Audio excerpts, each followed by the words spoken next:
flash never went off. One of the first records that I really wanted was a Jackson 5 Greatest Hits. And so I was about 6 or 7 or 8 at that time. What I think is funny though is that my kid, who's 6 now, is really into Michael Jackson. And so it's like Michael Jackson spanned 2 generations.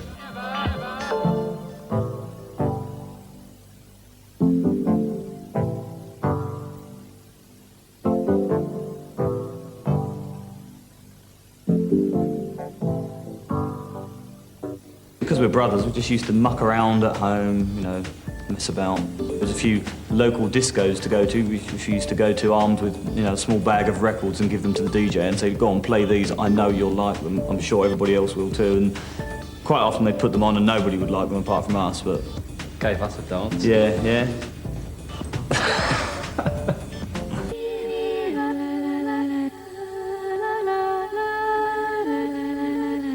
Halcyon, apart from being a track that we did, it's a drug, a housewife's drug really, for want of a better word. It's a sleeping pill, prescribed as a sleeping pill, but the side effects are psychosis.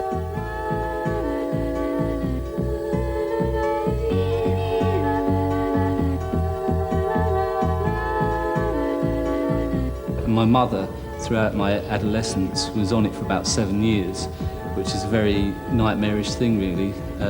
She was actually doubling the dosage, and the doctor didn't even bother looking at her repeat prescriptions. And so it was hell on earth, really. When we did the track Halcyon, it reminded me of the Verian Valium sort of state-like feel about it. And it just conjured up a lot of sort of weird memories of my adolescence and growing up and trying to keep the mental stability within the family.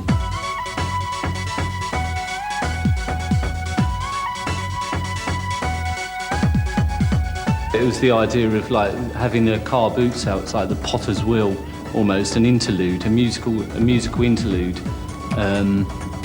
on something such as MTV, where you've got like in your face sort of videos and people sort of getting off of each other sort of videos and that sort of thing.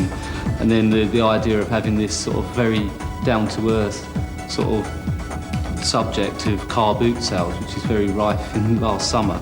And it was quite, I don't know, it was almost a bit of a statement of the economic state, really, of people selling off all their bits and pieces, trying to make a bit of extra cash.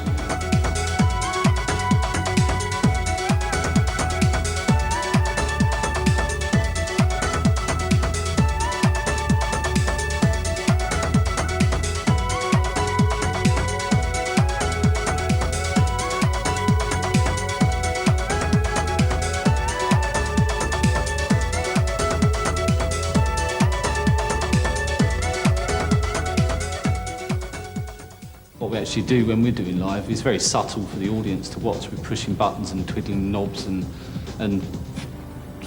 dancing around. And but the whole structure, we've got all the bits and pieces of our songs, but the structure is not there. We're just improvising on the whole structure.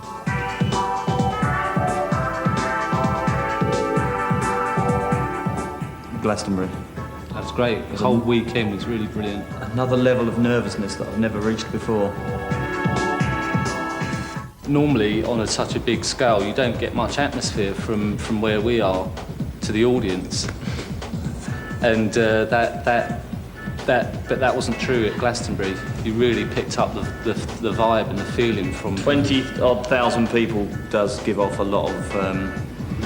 But the distance from us and them was quite large. But normally it's hard to get into it, you know. But this time a lot of people. It was brilliant. Civilization. I mean, it's just. I think it's people in general. The whole, you know, you look throughout history and you've got great civilizations that are totally wiped out. I just think we're another one of those, really. You know, in about however many years' time, you know, there's going to be a new evolution and what we're doing at the moment is just going to be, you know, what were they, really?